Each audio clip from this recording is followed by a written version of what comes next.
আজ শ্রদ্ধাভরে স্মরণ করছি বাংলা সাহিত্যের এক অনন্য ও প্রতিবাদী কণ্ঠস্বর ব্যক্তিত্বের অধিকারী মহাশ্বেতা দেবীকে।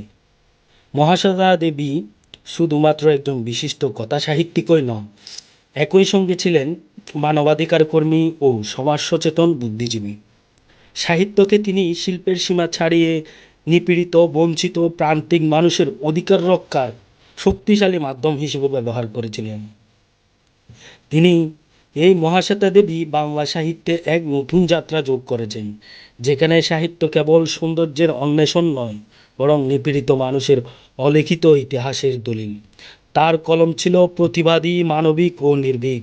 সমাজ, ইতিহাস ও মানুষের প্রতি দায়বদ্ধ এই সাহিত্যিকের অবদান বাংলা সাহিত্য ও ভারতীয় সামাজিক চেতনার ইতিহাসে চিরকাল উজ্জ্বল হয়ে থাকবে। তার কিছু উল্লেখযোগ্য উপন্যাস ও গল্প হল হাজার চুরাশির মা, অরণ্যের অধিকার, নক্ষত্রে মেঘ, অগ্নিগর্ভ, চট্টি মুন্ডা ও তার তীর, শালগিরির ডাকে, আদারমানিক, তিতুমির, কৈবর্ত খা, ঝাঁসির রানী।